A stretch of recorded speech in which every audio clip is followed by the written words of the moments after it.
దేవునికి స్తోత్రం, దైవజనునికి వందనాలు. కూడి వచ్చిన మీ అందరికీ వందనాలు. ప్రకటన గ్రంథం 9వ అధ్యాయం. 5వ దూత బూర ఊదినప్పుడు ఆకాశం నుండి భూమి మీద రాలిన ఒక నక్షత్రమును చూచితిని. అగాధం యొక్క తాళపు చెవి అతనికి ఇయ్యబడెను. అతడు అగాధమును తెరవగా పెద్ద కొలిమిలో నుండి లేచి వంటి పొగ అగాధంలో నుండి పైకి లేచెను.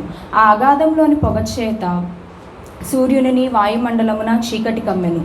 ఆ పొగలో నుండి మిడతలు భూమి మీదకి వచ్చెను. భూమిలో ఉండు తేళ్లకు బలమున్నట్టు వాటికి బలము ఇయ్యబడెను. మరియు నొసళ్ళ యందు దేవుని ముద్ర లేని మనుషులకే తప్ప భూమిపైనున్న గడ్డికైనను ఏ మొక్కలకైనను మరి ఏ వృక్షములకైనను హాని చేయకూడదని వాటికి ఆజ్ఞ ఇయ్యబడెను. మరియు వారిని చంపుటకు అధికారం ఇయ్యబడలేదు, కానీ 5 నెలల వరకు బాధించుటకు వాటికి అధికారం ఇయ్యబడెను.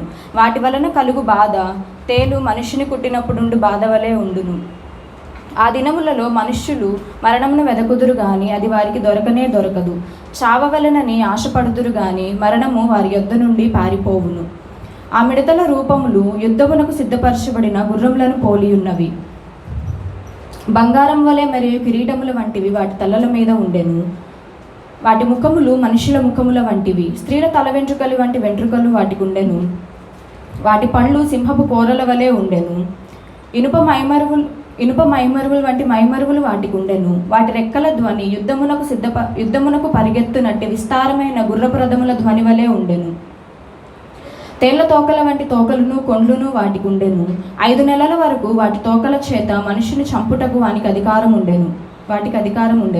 పాతాళపు దూత వాటిపైన రాజుగా ఉన్నాడు. పాతాళలోకపు దూత వాటిపైన రాజుగా ఉన్నాడు. హెబ్రీ భాషలో వానికి అబద్దోనని పేరు. గ్రీసు దేశపు భాషలో వాని పేరు అపొల్లియోను. మొదటి శ్రమ గతించెను, ఇదిగో మరి 2 శ్రమలు ఇటు తర్వాత వచ్చును. 6వ దూత బూర ఊదినప్పుడు దేవుని ఎదుట ఉన్న సువర్ణ బలిపీఠం యొక్క కొమ్ములలో నుండి ఒక స్వరము, యూఫ్రటీసు అని మహానది వద్ద బంధింపబడి ఉన్న 4 దూతలను వదిలిపెట్టుమని బూర పట్టుకొని ఉన్న 6వ దూతతో చెప్పుట వింటిని. మనుషులలో 3వ భాగం సంహరింపవలెనని అదే సంవత్సరమున అదే నెలలో అదే దినమున అదే గంటకు సిద్ధపరచబడి ఉండిన 4 దూతలు వదిలిపెట్టబడిరి. గుర్రపు రౌతుల సైన్యముల లెక్క 20 కోట్లు. వాటి లెక్క ఇంత అని నేను వింటిని. మరియు నాకు కలిగిన దర్శనమందు ఇలాగు చూచితిని. ఆ గుర్రములకును వాటి మీద కూర్చుండి ఉన్న వారికిని నిప్పు వలె ఎరుపు వర్ణము, నీలవర్ణము, గంధక వర్ణముల మైమరువులుండెను. ఆ గుర్రముల ముఖములు సింహముల వంటివి.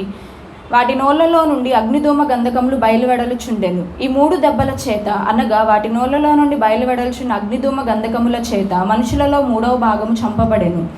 ఆ గుర్రముల యొక్క బలము వాటి నోళ్ల యందును వాటి తోకల యందును ఉండెను. ఎందుకనగా వాటి తోకలు పాముల వలె ఉండి తలలు కలిగినవైనందున వాటి చేత అవి హాని చేయును. ఈ దెబ్బల చేత చావక మిగిలిన జనులు దెయ్యములను చూడను, వినను, నడవను శక్తి లేనివై బంగారము, వెండి, కంచు, రాయి, కర్రలతో చేయబడి ఉన్న తమ హస్తకృతములైన విగ్రహములను పూజింపకుండా విడిచిపెట్టినట్లు మారుమనసు పొందలేదు. మరియు తాము చేయుచున్న నరహత్యలను, మాయా మంత్రములను, జార చోరత్వములను చేయకుండునట్లు వారు మారుమనసు పొందినవారు కారు. 10వ అధ్యాయము. బలిష్ఠుడైన మరి ఒక దూత పరలోకము నుండి దిగివచ్చుట చూచితిని. ఆయన మేఘము ధరించుకొని ఉండెను. ఆయన శిరస్సు మీద ఇంద్రధనస్సు ఉండెను. ఆయన ముఖము సూర్యబింబము వలెను, ఆయన పాదములు అగ్నిస్తంభముల వలెను ఉండెను. ఆయన చేతిలో విప్పబడి ఉన్న ఒక చిన్న పుస్తకం ఉండెను. ఆయన తన కుడి పాదమును సముద్రము మీదను ఎడమ పాదమును భూమి మీదను మోపి సింహము గర్జించినట్లు గొప్ప శబ్దముతో ఆర్భటించెను. ఆయన ఆర్భటించినప్పుడు 7 ఉరుములు వాటి శబ్దములు పలికెను. ఆ 7 ఉరుములు పలికినప్పుడు నేను వ్రాయబోచుండగా 7 ఉరుములు పలికిన సంగతులకు ముద్ర వేయుము, వాటిని వ్రాయవద్దని పరలోకము నుండి ఒక స్వరము పలుకుట వింటిని. మరియు సముద్రము మీదను భూమి మీదను నిలిచి ఉండగా నేను చూచిన ఆ దూత తన కుడి చేయి ఆకాశము తట్టు ఎత్తి పరలోకమును అందులో ఉన్న వాటిని, భూమిని అందులో ఉన్న వాటిని, సముద్రమును అందులో ఉన్న వాటిని సృష్టించి యుగయుగములు జీవించుచున్న వానితోడు ఒట్టు పెట్టుకొనుచు, ఇక ఆలస్యం ఉండదు, కానీ 7వ దూత పలుకు దినములలో అతడు బూర ఊదబోచుండగా దేవుడు తన దాసులకు ప్రవక్తలకు తెలిపిన సువార్త ప్రకారము దేవుని మర్మము సమాప్తమగునని చెప్పెను. అంతటా పరలోకము నుండి నేను వినిన స్వరము మరలా నాతో మాట్లాడుచు, నీవు వెళ్ళి సముద్రము మీదను భూమి మీదను నిలిచి ఉన్న ఆ దూత చేతిలో విప్పబడి ఉన్న ఆ చిన్న పుస్తకమును తీసుకొనమని చెప్పుట వింటిని. నేను వెళ్ళి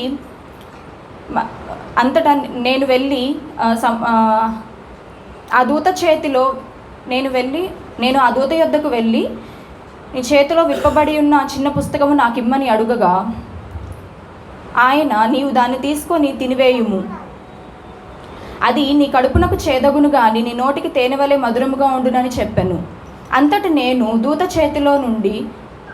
నేను ఆ చిన్న పుస్తకమును దూత చేతిలో నుండి తీసుకొని దాన్ని తినివేసి తిని, అది నా నోటికి తేనెవలే మధురముగా ఉండెను గాని నేను దాన్ని తినివేసిన తరువాత అది నా కడుపునకు చేదాయెను. అప్పుడు వారు, నీవు ప్రజలను గూర్చియు జనములను గూర్చియు ఆయా భాషలు మాట్లాడు వారిని గూర్చియు అనేక మంది రాజులను గూర్చియు మరల ప్రవచింపనగత్యమని నాతో చెప్పారు.